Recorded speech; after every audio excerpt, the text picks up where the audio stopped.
Welcome to the Saints Happy Hour podcast, featuring Dave Cariello, Andrew Juge, Ralph Malbrough, and when he decides to show up, Kevin Held. We are the perfect blend of Saints sincerity and stupidity. Oh, interception! Matt Ryan! Oh mein Gott! Wie eine Puppe gibt ihn den Stiffarm und fliegt auf den Boden. Hör doch mal auf. And now, here's your host, Ralph Malbrough. All right, everybody. Welcome to Saints Happy Hour podcast. Thanks for joining us. Oh, where to begin? What a weekend it was, boys. It's really weird to talk to you guys on the phone. I'm just so used to doing this in person. Yeah, this feels right. I feel so disconnected from you guys right now. I'm pantsless again now. This feels right. Yeah, people really enjoyed the live show. I had a lot of people DM me on Twitter saying they wish they would have showed up. They listened to the rebroadcast, which I'll take the L on that one. I said that the audio when we recorded it would be terrible. Of course, it was amazing because Craig, the audio guy, was fantastic at the live show. The audio was the best audio we've ever had for this show. I should have known probably. That Ralph not controlling the audio was a good sign for the show. Yeah, as soon as you take Ralph out of the equation, audio sounds like magic. Yeah. Yeah. Oh, and by the way, all you people DMing me, you didn't show up. You're not getting a T-shirt. All right, you should have showed up. Yes, you are. Give us your address. Yeah, no. Just kidding. Just kidding. I mean, at one point we had I think almost 90 people in there, and only 63 of you people got your T-shirts. So what were you doing? You know? Ralph, was in a corner waiting to meet you people. When it's 90 people, you just say 100, bro. I don't know. The math. I got the number from Dave's mom, the though. Numbers here. Yeah. But thanks to the Bird Calls people, Kevin Barrios, he did most of the legwork setting it up. I had to host the Pelicans thing after. If you haven't listened to the live show, you did a great job, man. I was impressed. I was very surprised at you name-dropping P.J. Brown. I remember him. Asking when Zion was going to come back. You asked all the right questions. You were prepared. You had knowledge of the topic. It was like someone hit you over the head with the Pelican stick. I watched. You were like Kevin Held when he watches the Saints game. Yeah. I mean, but better. I watch a good 10 minutes of every Pelicans game. I have the league pass, you know? First half, before the third quarter when it all falls apart every game. That's right, every time. But seriously, listen to the live show at Tracey's. It was amazing. It was fantastic. Thanks for everybody for coming out. We're going to do it again next year. We just got to figure out how. I just want to say that I'm seriously humbled by all the people that came out. It's crazy to think that there are even more people that didn't even show up that listened to us, and I just thought it was really funny that there were people who were kind of geeking out at the fact that they were actually meeting us in person. That was probably Saturday night was probably about as close as I'm gonna get to feeling like I'm some a rock star, some famous actor or whatever. And I also think it was funny because it seemed like there were certain fans and listeners who gravitated toward each one of us. People would go up to Ralph and be like, "Oh, you're my favorite person," or people would go up to Andrew and be like, "Oh, you're my favorite on the podcast," or come up to me, "Oh, I listened because of you," or whatever. And it's it's funny that no one did that to Kevin though. I had Jed come up to me. I met my Twitter hero Skooks in person.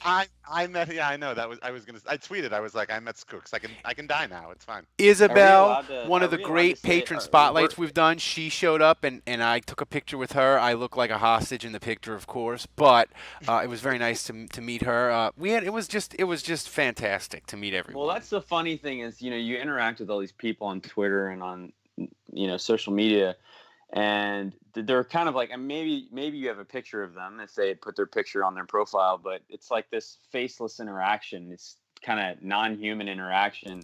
And I don't know. It was just really cool to meet those people in person.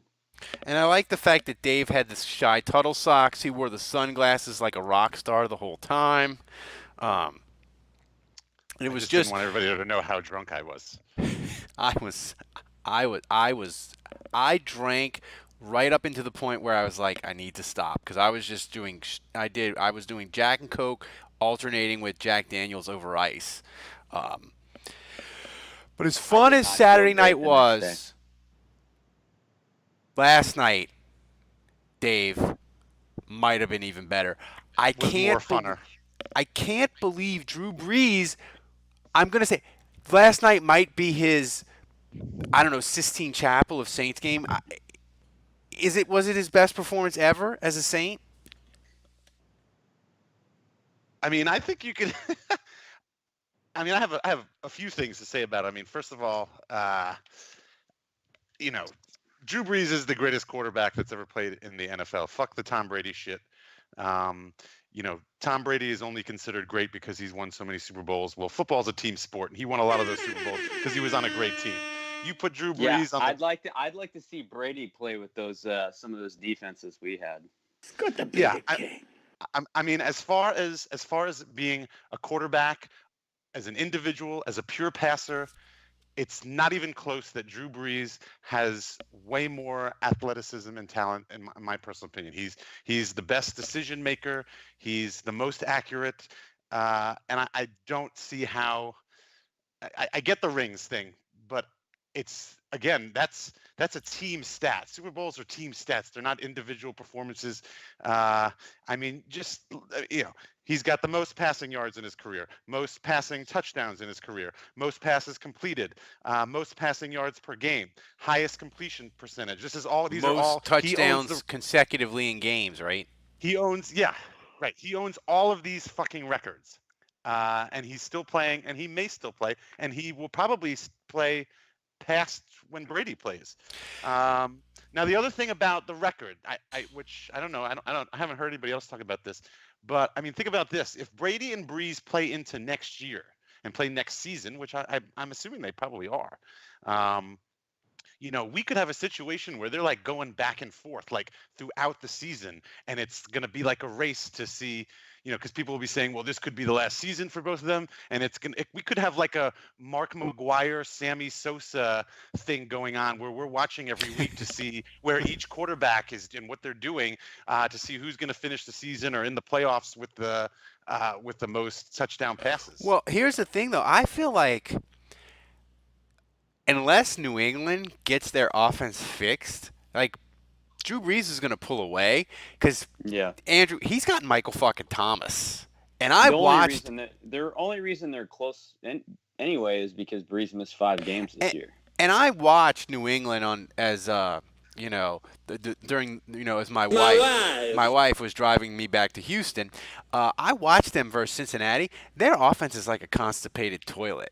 Like, their line is terrible. Their receivers are terrible. They're playing. You mean a clogged toilet?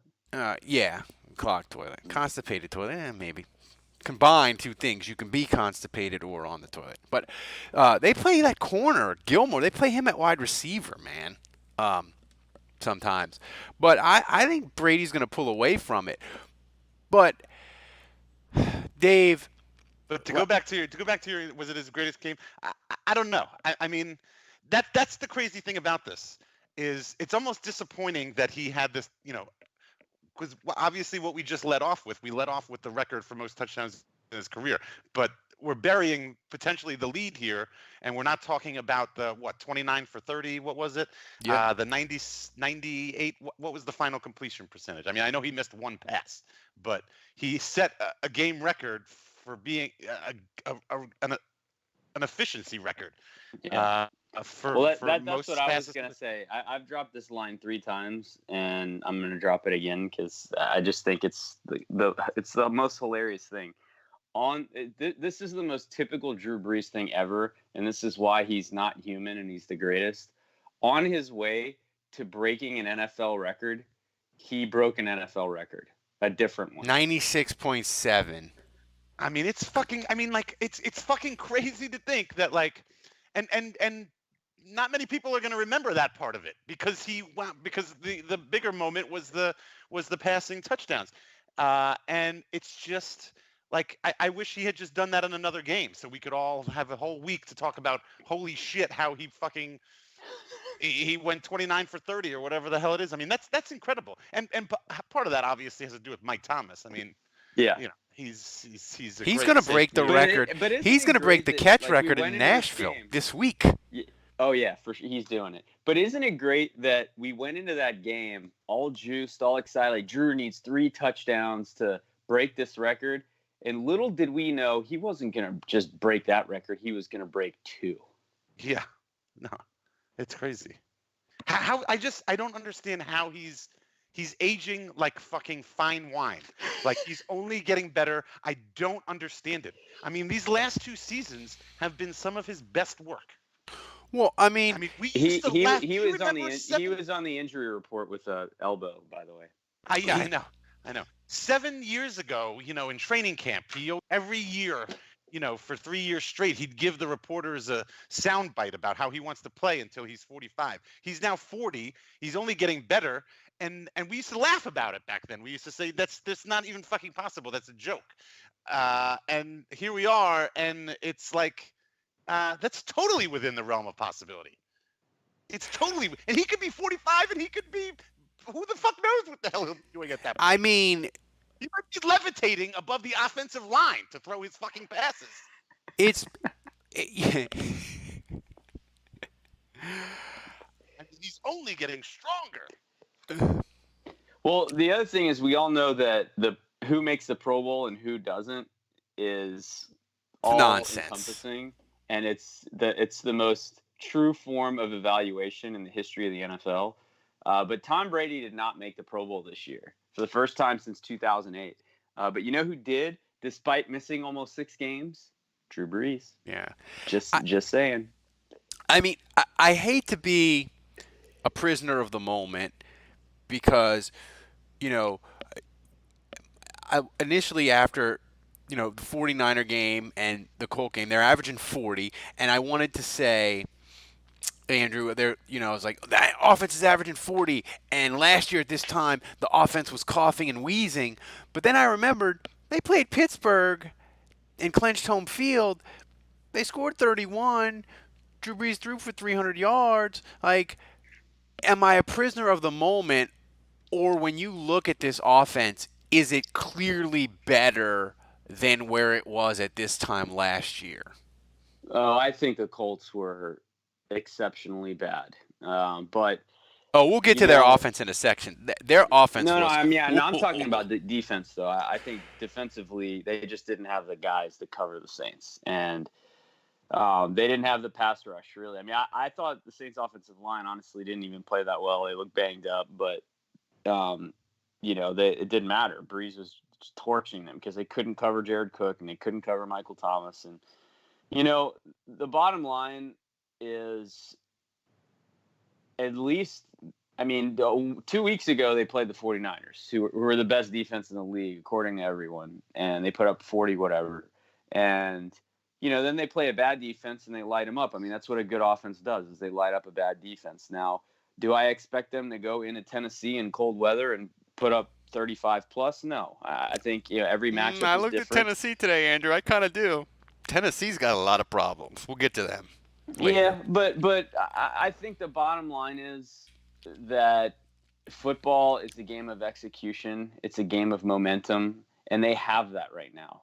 And Jared Cook, it took him a while to get going. It took a while for Brees and him to develop a rapport, but that's there now. And so this offense is starting – Taysom Hill is starting to understand more what they want out of him in the passing game, and they're starting to hit on a couple big plays to him. And Traquan Smith is getting, 1 or 2 catches, but one of them is a touchdown. He's starting to contribute a little bit. So everyone is starting to understand their role a little bit better. And I just think the bottom line is Brees. And it's so weird that he always does this after an injury. I don't understand. Like, he comes back stronger. He always does this. HGH. But he's playing at is there a discernible, like if you watch him last night in person, Dave, is there, maybe he doesn't have quite the arm strength downfield, but like, was there a discernible difference to you between 2009, 2011 in that game on Monday night? I haven't noticed as far as like Drew and his mechanics. Yeah, and his yeah. I mean, he just looks I like haven't the same. noticed. He looks as awesome as ever. He throws the ball the same as he always ever has. I mean, he's more accurate. I mean, that's one of that's one of his, obviously that's one of his great talents, is his accuracy and his ball placement. It's just it's unbelievable. Canny. Here's the thing, Dave, and I want you to answer as well, Andrew. The last couple weeks, I think, have moved the discussion, if it wasn't there already, to if Drew wants to come back, he's coming back, and the Saints will sign him and go to year, and if that means Teddy leaves, so be it. Whereas, after Teddy went 5-0, we had to say, hey, we'll have to see how Brees looks. It could be difficult. Could be a lot of difficulty in the offseason deciding what the Saints want to do. Now, if Brees says he's coming back, the Saints are saying okay and going year to year, right? They're not going to move. They're not going to force Drew out, is what I'm saying. I would think. I mean, why would you do that? I mean, yeah, you gotta. I think they're gonna try their damnedest to keep them both if they can, but after 5-0 Teddy, I'm not sure that's going to be possible. I mean, the Colts should be signing Teddy Bridgewater. They really should. Seriously. I think you got to go. You got to keep going with Drew. I mean, for so many reasons. Not just for the fact that he's still healthy and is still a good quarterback. Andrew, as this year goes along, do you start to lean either way on what he's going to do? Stay or go? Yeah, I don't know. I mean, he's the number one passer in the league right now. So, yeah, first of all, I agree with Dave. I love Teddy. The 5-0 thing was amazing. If Brees retires, then I would absolutely want the combination of Bridgewater and Taysom Hill as our quarterbacks next year, and let that shake out how it may. But I would want Teddy back, and I would hate to lose him. But, I mean, first of all, forget all the history. Forget what he means to the city, what he means to the fan base. Forget all the Super Bowl. Forget all that. You have the number one rated quarterback in the NFL. Like, he's freaking awesome. And Bridgewater played well, and the team went 5-0, and they rallied behind him. But Bridgewater is not on that level. He's just not. So if you ask me, like, who would I prefer? Like, age is kind of out the door. Brees is a better quarterback, period. And so if he gives you a chance at a title, you stick with him. He's the best rated quarterback in the league. Now, if Teddy leaves, you'd have to probably think pretty hard about drafting a quarterback in the first round, unless you feel really good about Taysom. But until Brees wants to leave, if he's playing now, it would be different for me if Brees was playing poorly. Like if he came back from the thumb and he just didn't look the same, or if he had a sharp decline, then it would be more difficult, because then it's like, yeah, maybe we pass the torch to Teddy. And that's hard, because like you watch the Colts walk away from Peyton Manning, and he went to Denver and he won a Super Bowl, and that's hard on Colts fans, I'm sure, to watch that.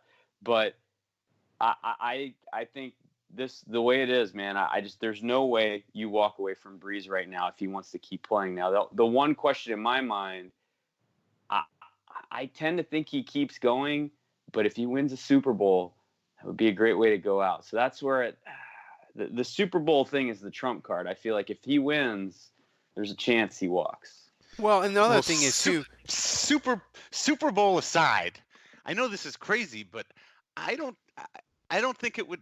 Why not sign him? Look, why not sign him to a 3 or 4 year deal? I know he's already 40 years old. I know that makes him eligible to play for 40 till he's 44. I know that's fucking crazy. But other than his age, okay, if Drew Brees was 27 years old and he had the exact same statistics, what would you do with a quarterback like that was up for contract? He'd have a 10-year, $250 million deal. Exactly. The only reason we're even having this conversation, the only thing that's holding us back from just saying pay the fucking man, and that would potentially be holding back Mickey Loomis, whatever, is his age. Yet there is nothing. There is nothing on paper. There is nothing looking at his body of work. There is absolutely nothing that says we should stiff this guy and we should only, he's only got a year left. What have any of you seen, or anybody that's even listening to this, anybody that's within earshot of this? Pay that man his money. What have you seen? That might have been the first time you've used that correctly. What have you seen that leads you to believe that he is not going to continue on this pace? Yeah. Nothing. I would say, though, if the Saints went out and gave him 4 years, $100 million, and Loomis cooked it up to more voidable years, like I wouldn't be like, that's a bad idea. That's what I'm saying. That's what I'm saying. If Drew wants to keep playing, I want to keep watching him. Right. Yeah. I think but here's the thing though. My view is, and I said this on the podcast earlier this morning, Ralph. I'm subscribe $7 a month. Full access. I'm thinking my lucky stars though that Mickey Loomis and Jeff Ireland redid the scouting department, and they went in the draft and they took Michael Thomas in the second round, and they traded up to the third round to go get Alvin Kamara, and they put these pieces around Brees, because I don't know, we're saying that Tom Brady's washed and he's terrible, but Gronk just retired. No, what would Tom Brady look like right now if Gronk was still awesome and he was still there? And man, Michael Thomas it's a joke, man. You literally cannot guard the guy. He is ridiculous. He's the best receiver in the league. It's not just a clever Twitter handle. It's not. But I'm so thankful. What does Brees look like without Thomas, without Kamara right now, and without the scouting department doing such a good job landing him these playmakers? Now, Brees is responsible for them being so good too. I mean, that's a give and take there. But my point is, it's kind of going back to what Dave said about, hey, this is a team sport, and you just look at Brees aging like a fine wine, getting better. It's thank God they landed on Michael Thomas to help him continue to do this. Yeah, I mean, Michael Thomas, they got a bargain when they gave him $100 million, and we said that at the time. I'm not even kidding. We knew it at the time. That catch, that one-handed catch, that dude is freaking awesome. And the thing is, teams know it. They know it's coming, and they cannot stop it. It's amazing. And I'm going to tell you something, Dave. I think in the playoffs that's going to be a huge advantage for the Saints, because what we've seen all year is teams can't fucking stop it. Maybe New England with Gilmore could, but they're in the AFC. So if it comes down to a game late where it's tied and the Saints need fucking yards, Drew Brees is going to be like, I'm going to go to Michael Thomas, and Michael Thomas is going to throw it to me. I'm going to get open. And, teams aren't going to stop it. And I just think that's a trump card that the Saints could play in the playoffs. It's going to be a huge thing for them. But, Andrew, we mentioned Traquan. It's reminiscent of the 2011 Jimmy Graham days, Yes. We felt the same way about Jimmy Graham, except honestly, this is that on steroids. Thomas is way better. Yeah, this is that times 100. It's that, which is even more ridiculous. Well, as a kid, growing up, I just remember before Montana was, Steve Largent, was known as the best receiver. It was Dave Craig and Steve Largent, and that pairing. And then Montana and Jerry Rice obviously was way better than that. And then it was Peyton Manning and Marvin Harrison. These were these incredible tandems. And you don't really think about Brees and Thomas in those terms because I watch them every Sunday. It's the team I root for, so I don't really have that mental connection, I guess. But when I stop and I think about it, they really are the modern day Montana and Rice. Like they are the league standard, that combination. Yeah, and the interesting thing about Michael Thomas is he doesn't get a lot of Sports Center highlights. Like he had he had the catch Monday night because it was one-handed and it was amazing. But most of the time, he's an afterthought when the Saints win. It's like, oh yeah, Michael Thomas had 10 for $130 and a touchdown, because his catches, it's just relentless perfection. It's not these Tyreek Hill 50-yard bombs, you know. But back to this offense, Dave. Jared Cook's looking good, but Traquan Smith, if we could convince him that every week Drew Brees is breaking a record, I think he could be as good as Michael Thomas. I don't know about that. He doesn't have Michael Thomas's size, and he doesn't, as far as I know, he doesn't do hand yoga. But better freaking start.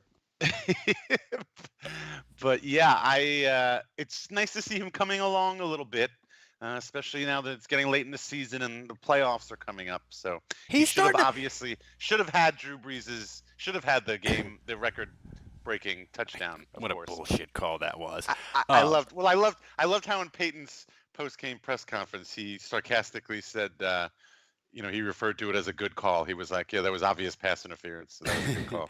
I feel like Andrew Traquan Smith is back to the level that he was last year going into the Dallas game, but he got hurt and he didn't play in the Dallas game, and he never really recovered from that foot injury. I feel like he's at that level where last year we're like, oh, he's interesting. He's coming along. He might be something. I feel like he's back to that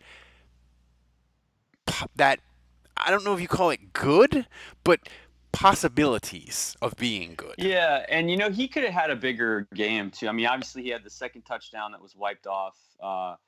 He only had the one catch, but there was also he drew pass interference on one throw down the field. So like there were a couple plays there.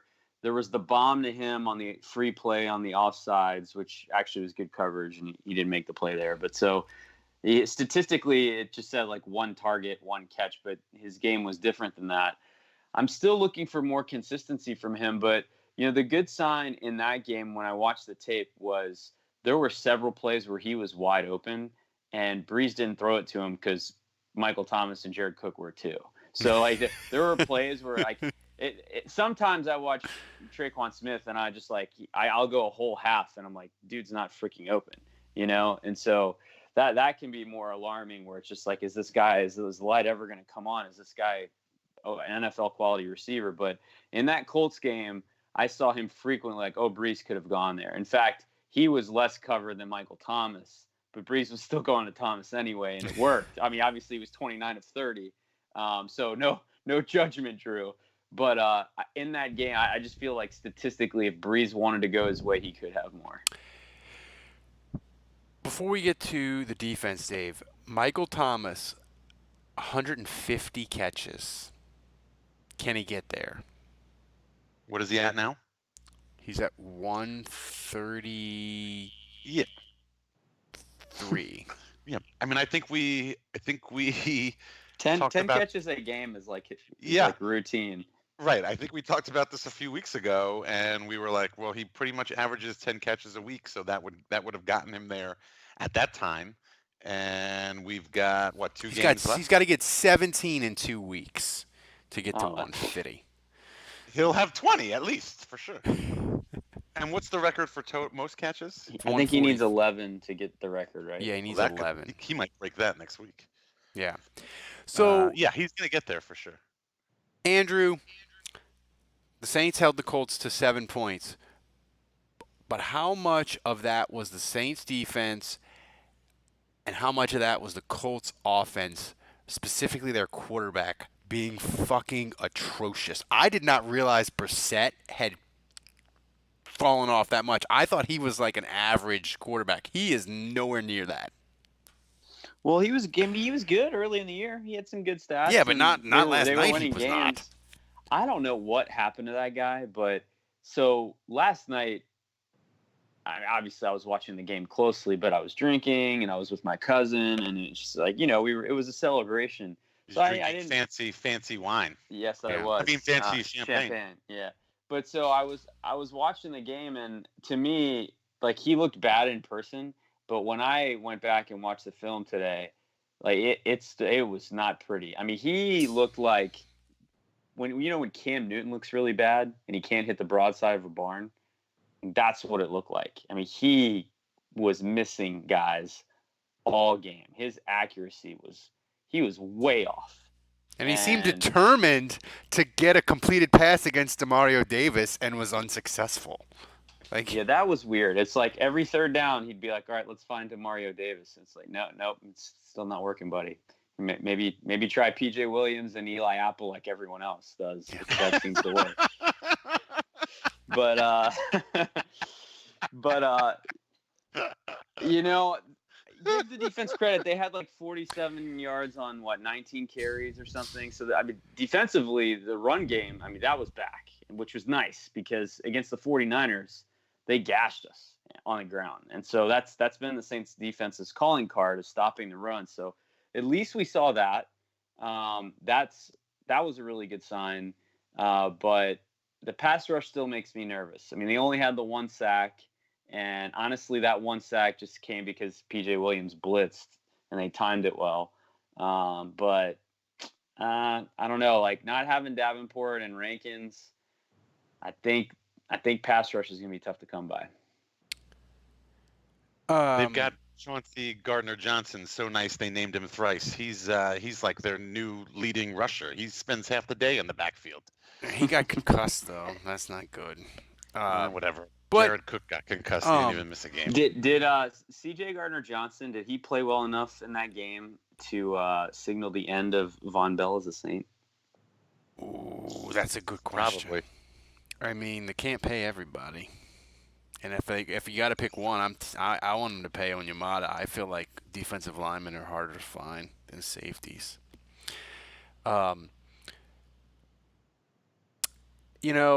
Andrew, we were really close to having me doing a breaking news podcast, drunk and shirtless, and I might have had to find hard drugs. I'd have been so excited. The Saints, they got Janoris Jenkins. We'll talk about that in a second. But they also put a claim in for Terrell Suggs. Can you imagine the breaking news podcast if they'd have got Terrell Suggs and Janoris Jenkins on waivers? Yeah, that would have been nuts to land both. Wait, Terrell Suggs still plays in the league? Yeah, he's still a double-digit sack guy. Yeah. What? For who? Well, Kansas he was with City the Cardinals, now. And I guess they cut him to give him a solid because they want to play young guys because their season's over. And he was claimed by the Chiefs. Yeah, he wanted to go to Boston. Terrell Suggs retired like 5 years ago. He is like 37. Yeah. He's like the Drew Brees of defense. The thing is, though, they don't get Suggs, but and honestly, I would have liked him as a situational. He's got 5.5 sacks. It's better than pretty much everyone not named Cam Jordan on the Saints, right? And Davenport. Currently. Yeah, that's true. But Janoris Jenkins, he's a good player. The Giants, I don't know why they cut him. If he did the Twitter rant and got in trouble, why you cut him? Why don't you just suspend him without pay but whatever. They're bad. Maybe they wanted to play young kids too. But Andrew, I think they're bad. He's 31. They're moving on from him anyway. They want to play the young kids, and I just think he wouldn't apologize. And they're like, you know what? We don't want this guy in our locker room right now. We're trying to build something, and he's not going to be around next year. Let's get him out now, and let's not have these issues with him with these last two games. So, we've seen it. It happens. Teams do it. Now, the thing is, I'm not that worried about him being a knucklehead because it's a really low risk to the Saints. It's like if he's going to come into the New Orleans locker room and not humble himself, they can just cut him. They can cut him tomorrow. So it's really no skin off their backs. And so I feel this is really low risk. But I do think he's going to he's a professional. He's a smart guy. He's going to understand that he's going into a situation where I just went from a hellhole, a team that was losing every single week to a team that's playing for a Super Bowl, playing for something bigger. And like, this is my chance. I'm 31 years old. Like, I can go win a title if I keep my head on straight and I do all the right things at practice and in the locker room. And I feel we've seen this before, where players, they get their head on right in situations like this. And I think he will. Doesn't it kind of like, I don't know, it's kind of like lame though if you just join a team like in week 16 or whatever, and then you go and win a Super Bowl, and like you barely know everybody, and you were only on the team for like 3 weeks. It's kind of like, I don't know. Do you really feel like you were really a part of it? Shane Graham kicked the game-winning field goal for the Saints in 2013. He was a kicker. He was on the team for like a month. Yeah, and we really loved him after that. Yeah. Like one of the great gingers in Saints history. That's right. So what is a realistic sort of expectation for him? Like, what level does he have to attain, Dave, for you to be like, yeah, I'm happy they got him? Like, does he have to be P.J. Williams level good from last year? Like, what level does he have to be for you to be excited that the Saints signed him? Janoris Jenkins? Yeah. I don't know. Yeah, I mean, he's just got to if he makes a couple of memorable, important plays or a good, good play at a key moment, in the playoffs or something like that, as long as he's not also a liability, whether it's penalties or something like that, then I would say I'd be like, okay, yeah, good thing they got him. Yeah, he made the fourth down stop, late in the fourth quarter. So I'm glad they picked him up. Also, I mean, the answer to that question is really simple. It's he needs to be better than P.J. Williams or Eli Apple right now. If he can do that, then I'm glad they signed him. And now that's the thing, though. I don't know if he's going to have a role on this team. I mean, remember last year they signed Brandon Marshall, and it was a warning to all the receivers on the team, like, hey, we don't feel good about where we are at receiver, so we signed Brandon Marshall, and he's going to play if you guys don't step up. And Keith Kirkwood was better at practice. He stepped up, and he was playing well in the games, and so Marshall never got a chance. And I think this could be like that. I think it could be like he's got to earn his way to a role. Like, I don't know that they're just going to go in Tennessee and start him this week. I mean, it's possible that they're that unhappy with Eli Apple that they would just throw him in there. But I mean, they did that with Eli Apple because remember Ken Crawley, they traded Eli Apple. True. We're like, they just traded for that dude on a Tuesday. They're not playing him. He was starting Minnesota Sunday night. Big difference between giving up a third-round pick or fourth-round, whatever it was, and big difference between that and a waiver claim, though. Yeah, but I mean, if you're fed up, right? No, you are, but I'm just wondering if it's more like Brandon Marshall. I mean, I don't know which one of the two. Well, Brandon Marshall was the thing with Brandon Marshall is he was completely and utterly washed. He was. But I wonder if it's part of it's just like, hey, let's get the guy in the building. Yeah. We don't like the way Eli Apple and PJ are playing right now, and it's a warning shot to those guys. Hey, pick up your play and play better, or we've got a guy. You should be looking over your shoulder because we got a guy in the locker room, and it's kind of goes back to that Parcells and Sean Payton saying of always make the building uncomfortable. Is the saying "make the building uncomfortable"? Is that a better saying, Dave, than worry about your meat? No, worry about your meat is certainly right now the top level Sean Paytonism. Is that shirt you were wearing at the live show? Are you starting to move merch? Were there a lot of requests for the "worry about your meat" shirt? My wife posted a picture of me on Facebook last night, and a couple of her friends were messaging her saying they needed them. Side note: speaking of meat, Dave, you're not being stealthed at all with whatever it is you're eating. What actually, are you? It is meat. It's prosciutto. I'm surprised. So in surprised a it's totally not like ironic overstuffed twist of events, gummy bear or some shit. Sour Patch Kids. I was eating Sour Patch Kids at the game last night. Did you sprinkle a little brown sugar on that prosciutto? No. When it comes to meats, I like it salty. I get the sweet from the candy. I get the salty from my dried cured meat. So I'm Italian. What can I? It's in my DNA. I can't help it. people in the chat room, Andrew, they have a lot of questions. In fact, they're having a discussion about your adopted UDFA, Carl Granderson. Uh, is he going to have a role now because no Marcus Davenport, no Rankins? Are we going to need him to do actual things? And does he have unicorn potential, aka George Johnson from 2017? You're talking about George Johnson, who the Saints picked up off waivers, or it just like picked him up late in the season, and he got like 3 sacks during the year, which is why he's a unicorn. But Carl Granderson looked good in that game. He had 4 tackles, which led the defensive line, and I was surprised that he's kind of wiry and he's tough to block, and so he would bounce off a lot of those blocks on run plays and be disruptive. Either he'd make the tackle or he would kind of get in a lane to redirect a runner. So he was doing a lot of those things that you want a defensive end to do to be disruptive, and he was tough to block that way.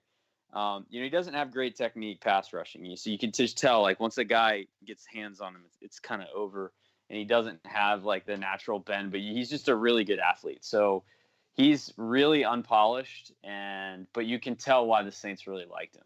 And I guess like when he was in jail and all that, they stuck with him. I mean, now it makes sense because you watch him and he is a terrific athlete. The difference is he's unpolished, but he doesn't have the strength that Davenport has. So while Davenport is unpolished, he's so strong and athletic and fast, in combination of those 3 things, that he gets away with bad technique because he's just a freak. He doesn't have quite that power.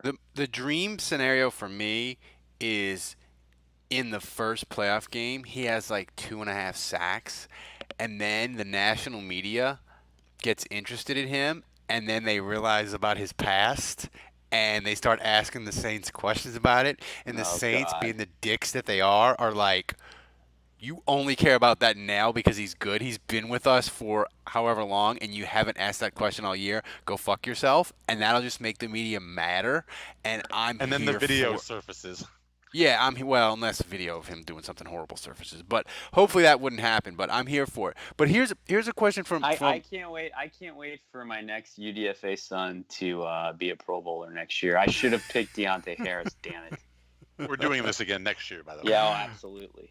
Oh, we are picking ponies. But Granderson was a great pick, but Shai Tuttle and Deontay Harris would have been better picks, actually. Oh, well, if one of us picked Shai Tuttle, we would have been the absolute winner. Deontay Harris one of the rare rookie UDFAs to make a Pro Bowl. I was surprised because usually punt returners and kick returners, it's all name recognition. I was really surprised that. Yeah, but he leads the league. Yeah, but still, I mean, Demario Davis is awesome. Ryan Ramczyk is the best rated tackle in football, and they didn't go. So, But here's a question that someone has. Last year, Dave, Sean Payton wheeled in the winner's share if you go to the Super Bowl, right, or you win the Super Bowl. He wheeled it in on like a pallet of money. So, what's going to be his motivational tactic this year, you think, for the playoffs? And by the way, it was really weird. Sean Payton was trying to give a serious speech to the Saints after the Monday night win, and they had the strobe lights going and the fog. It was really weird, that whole scene in the Saints post-game locker room. It looked like they were not in the locker room. It looked like they were at a club.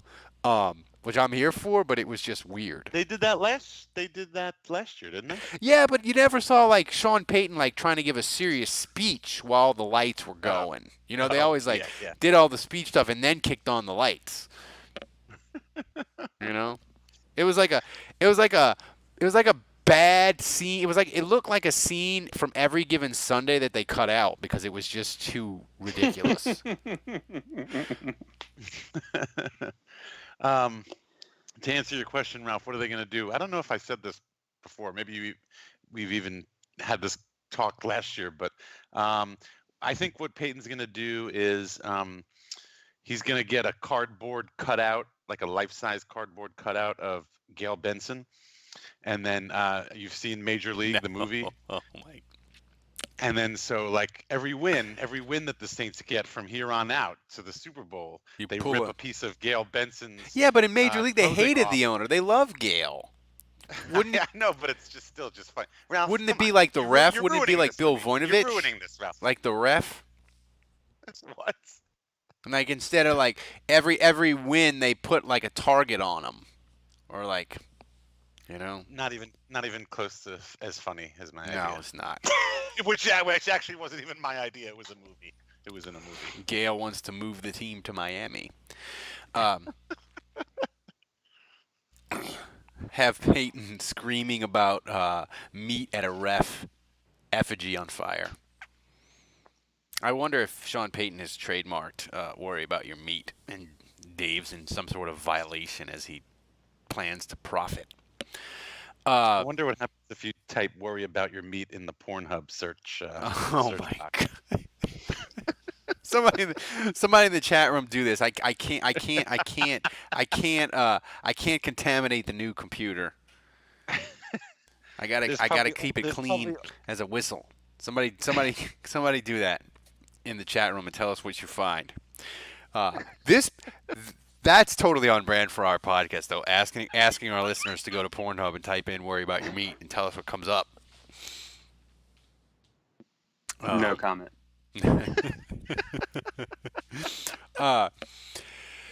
So the Saints, they got Tennessee, and we'll get to that in just a little bit. But I want to talk a little bit about the Pro Bowl. I don't really give a shit about the Pro Bowl and who gets snubbed and who doesn't, because now with the way they do it, it's just like they pick Mitch Trubisky fucking made the Pro Bowl for the Bears last year. Get out of here. Yeah, he played it because so many people either they opt out. You knew I was kidding when I said it was the authority earlier, right? Yeah. Okay, good. But I mean, if Mitch, wait, who are the NFC quarterbacks? Isn't it only 3 that make it? Yeah. Well, who were the 3? I think it was. Did Brees play in the game? Well, are you talking about last year? Yeah. Oh, I was gonna say he didn't make it this year. No, he didn't make it this year, but he made it last year. There's freaking 15, 20 quarterbacks that are better than him. No, but he made it last year. So all I'm saying is all these Saints players that got snubbed, details, Ralph. They'll get in. Like Demario Davis. But the thing is, you don't want the Saints in the game because you want them fucking practicing for the Super Bowl. Yeah, but they still get credit for making the team. Yeah. It goes on their Wikipedia page that they're an 8-time Pro Bowler if they go to the Super Bowl, And you get that bonus money. That's the thing. The players care about it because they want the bonus money, and it helps them both in their Hall of Fame resume if they're really good, and it helps them in their contract negotiations. So it matters to the players. It's a farce and it's ridiculous. And you just said it. The fact that Mitchell Trubisky played in that game is enough to support the hypothesis that it should be burned to the ground. But the players care about that. They care about the honor. It's got a lot of history, if nothing else. Dave, this is the first year since the Saints got good again in 2017. This is the first year where we've gotten into the last 2-3 weeks of the year, and we need other teams to do things for the Saints to get home field or get something we want, because in 2017, they won a bunch in a row, but they were kind of locked in to the 3 seed even the last month or so, and home field wasn't really in play because I think Philadelphia started out 13-1 or something, so they were never really in it for home field or a bye even. And last year they were so good that they just controlled the whole thing from the jump. This year we need help. So that's a little bit different. What's that? I said, thank you, Falcons. Thank you, Falcons. That was quite amazing that the Falcons managed to pull that off. I got real excited in a Subway as the Julio broke the plane. People were Subway sandwich shop? Yeah. Or Subway like a train? Subway sandwich. I was okay. I need the honey teriyaki. Oh my God, he broke the plane. The woman in the little thing, she like jumped back. I was like, I'm sorry, I got excited, you know. I thought that was funny, Ralph. Very good. I mean, I pay for this. I pay for the Sunday ticket. I was watching it on my phone. Do you think that like Peyton called Dan Quinn? You know, do you think because the Saints played the Niners last week, so do you think Peyton like saw stuff on film after the Saints played the Niners and called Quinn and was like, "Look, no, but he sent him something nice, right, Andrew? You gotta send him something. Again? You gotta send him something nice for that win, right? A fruitcake, a bottle of wine. Oh yeah, for gift sure. card to the Cheesecake Factory, something nice. Do you think Peyton called Quinn and said, "Look, I see this on tape and I see this on tape, so think about." You think like Peyton basically helped coach the Falcons this week just so that he could get the win over the Niners? Because you know Dan Quinn can't do it all. He can't do it himself. he called Dan Quinn and said, "Throw it to fucking Julio over and over and over again in the fourth quarter." Oh, the Pelicans lost in overtime. Good for them. When was the last time the Pelicans won a game? 2013. I think Teddy Bridgewater was playing back then. Oh my God. And they're on national TV like 30 times. I think it was Teddy Bridgewater, but it might have been Steve Walsh. Has anybody actually seen Zion in public? Are we sure that he's even alive? I saw him. He posted on Instagram that he bought a puppy. He got a puppy, you know, because he needs the puppy. We all need a puppy. If you're a Pelicans fan, you need a puppy. He's got lots of down to take the puppy for a walk. But, you know, Andrew, the playoff scenario, I don't argue with people because I don't get in the simulators and all that. But what I understand is the Saints, they cannot be a three-way tie because a three-way tie fucks them. Yes. Yep. Pretty much. We need the Packers to lose. That's the simplest way I can put it. The fucking Bears could have pulled it off last week. Yeah, they were doing the lateral play at the end, and the guy was open, and he didn't look to the other side of the field. If he had just looked in the other direction, he could have lateraled it to the wide open guy who would have just walked in for the touchdown. Didn't they need to go for two after? They would have needed to go for two, yeah. And there's no way Trubisky wasn't blowing that. I know that's yeah. Right. Never mind. It doesn't matter. It doesn't matter. But so yeah, that's the simplest thing. I mean, you know, obviously you can pay attention to Seattle, you can pay attention to the 49ers. Those are still games that matter and having implications for the Saints too.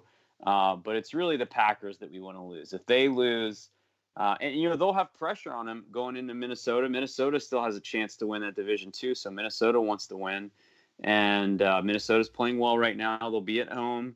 And so if the Saints can win on Sunday, then that game Monday night will have extra significance, and that'll put pressure on the Packers. So wait. It's Packers versus Vikings on Monday night. Yes. Yeah. It's Kirk Cousins in primetime. Yeah. Yes. I mean, eventually Cousins has to win a Monday night game. Right? Oh no! We suck again.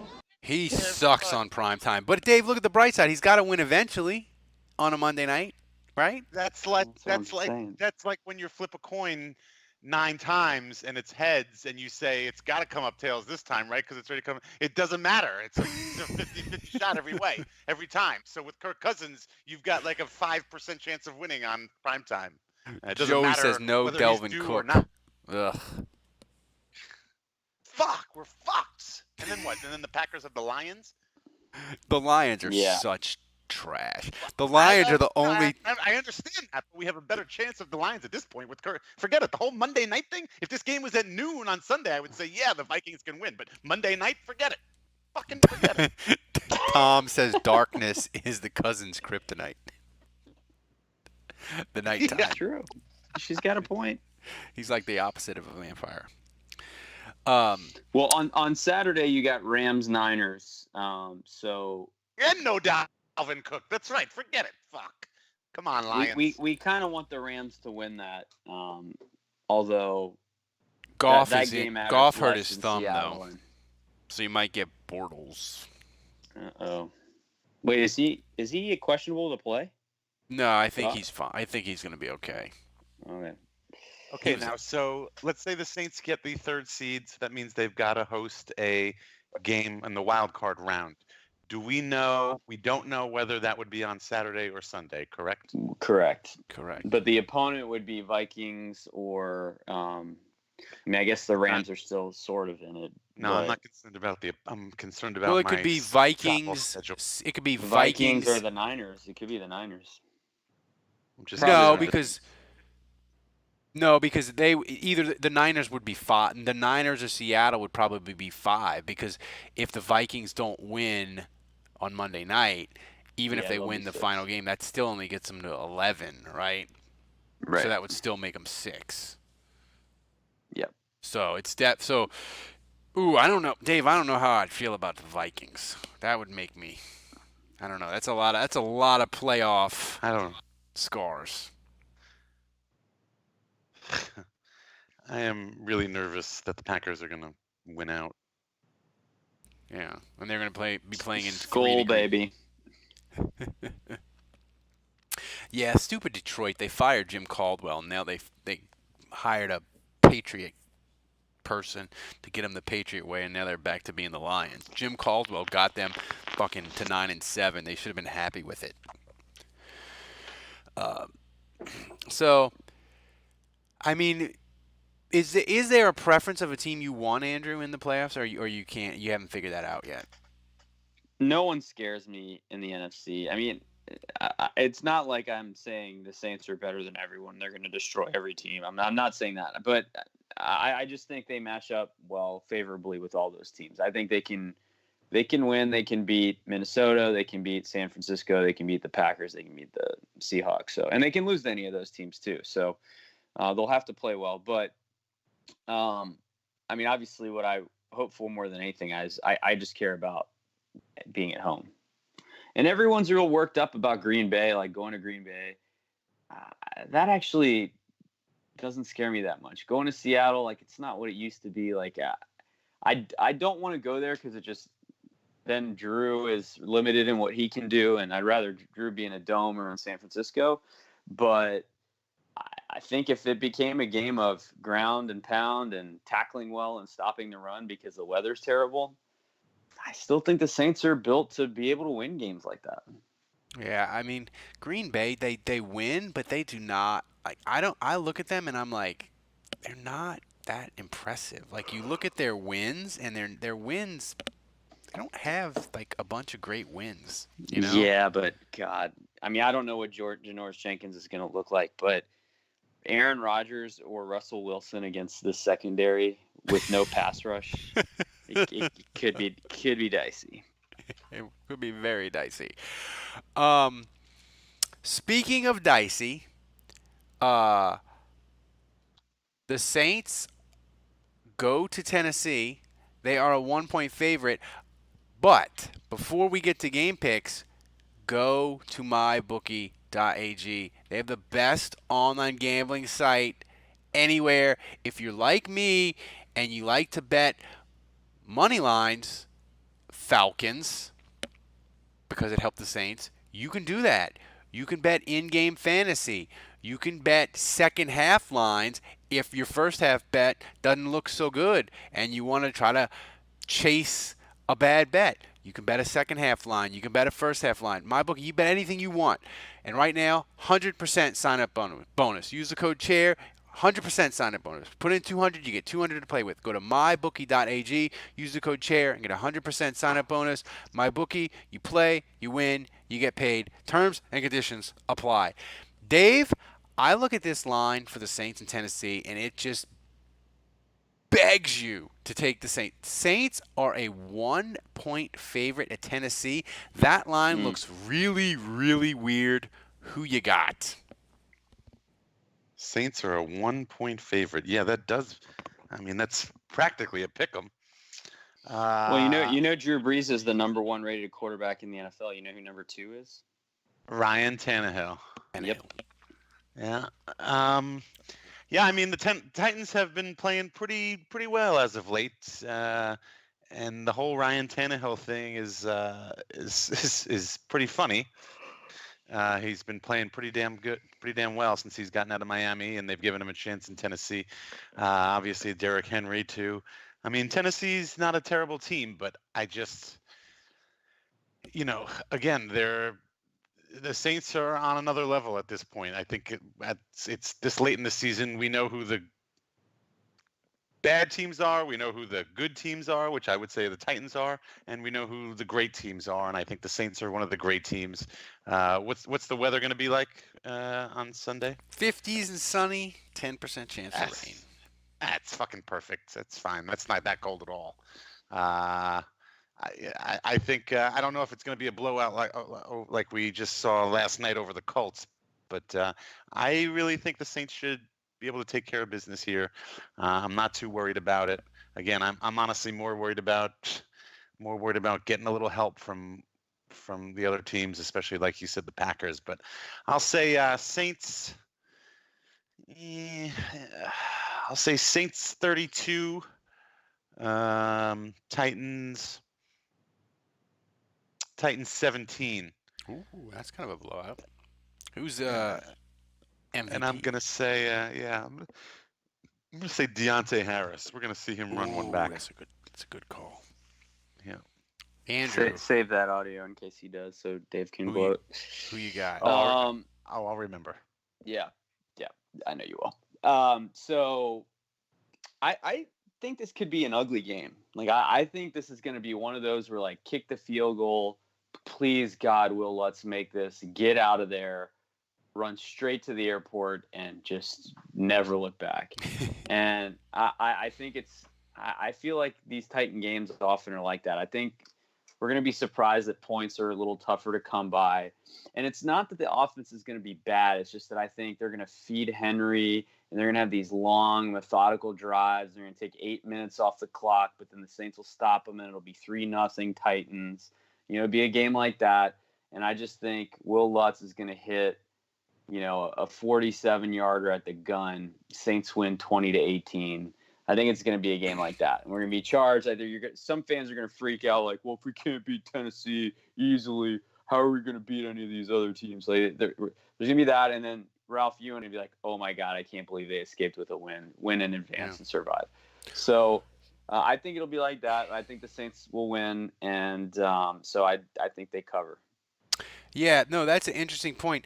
In 2011, when the Saints offense became just a Death Star of destruction after the bye week, the one time that they didn't score 30, they went to Tennessee, they won 22-17. It was an absolute disaster mess of a game, and their defense had to hold Tennessee at the end. And here's the thing, man. Tennessee, they got this rookie receiver. For those of you that play fantasy, you know him, A.J. Brown. He averages 20 yards a catch. And in the last 4 weeks, it's like 22 yards. Like, Tannehill he's gonna beat Lattimore deep. I know. Like, they run play action and throw bombs to him. Like, that's basically their offense now. The good news for the Saints, Cam Wake, who was having a good year, he's out. Their pass rush is worse than the Saints. Their secondary is beat up. And the Texans should have beat them by more, but Deshaun Watson had 2 horrific red zone interceptions. So I think the Saints are going to play really well. They're going to shut down Derrick Henry, and it's about time for Tannehill to turn into a pumpkin, isn't it? Really? I mean, yes. I feel like it is. I'm going to say Saints 27, Tennessee 17. But Tannehill's going to be a mess, and he's going to have like 2 touchdowns and 2 picks and a fumble, and it's going to be like, oh, yeah, that's the Ryan Tannehill we know. That's him. So that's my prediction on the game. What's your wife's prediction, since she's a Miami Dolphins fan? What is she doing? Can we get her on this podcast? Her prediction, she's kind of broken up with the Dolphins weeks ago. Yeah. No, she's kind of broke. No. Oh, she says no. You're not. So, what's your prediction for the Tennessee game? What's the prediction for Tannehill?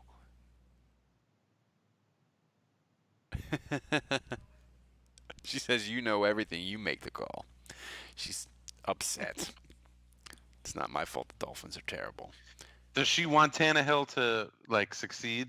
Do you want Tannehill to succeed, or do you want him to fail? He wants. I heard. She's not bitter at all. So yeah, that's what I think. 27-17 Saints. MVP. I'll go Jared Cook. He's rolling. He needs to have a. Do you guys feel like that's probably a game where a lot of Saints fans will go? I feel like Nashville is kind of a city where Saints fans will be well represented. Oh, totally, because it's an easy flight from New Orleans or wherever you need to get from. Yeah, like I wouldn't be surprised if like 20% of the stadium was Saints fans.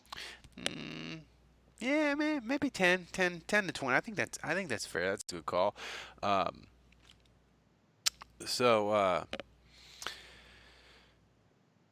We got Vaccaro revenge game. I forgot Vaccaro played for them. Could get dicey. Does he start? Yeah, I'm sure he does, unless he's injured. But Tennessee is like, they're one of those teams. They're perpetually 8. It feels like they've been 8-8 every year since they went to the Super Bowl. But that pretty much wraps up the show. And I just want to say, the live show was so much fun. I want to thank everybody again for coming out. I'm sorry that I look so terrible in pictures. People have been sending them to me. I don't quite understand why I look so bad in pictures, but people have said that I should carry a newspaper around with me for proof of life. Because do you know how to smile? I do, but I try to, and then it just always looks like I'm about to a mass murderer. Yeah, you gotta like hold the smile for a little while, just because people take different pictures at different. I'm just surprised that you weren't arrested, Ralph. Like that they didn't pin every unsolved murder in New Orleans on you. It's true. It's true. I mean, someone DM'd me a picture and they said, "Why do you always look like you just dumped a body in a river?"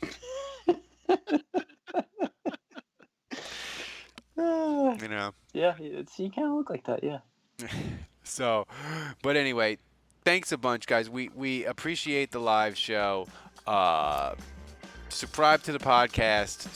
It's supporting us like you do through Patreon allows us to have live events like that. So if you're listening live or if you're listening to this, any player you use, consider supporting us. It's $7 a month. That allows us to do amazing events like we did this past Saturday. So thanks to you. So for Dave, for Andrew, for Kevin who's MIA, until next week, the bar is closed.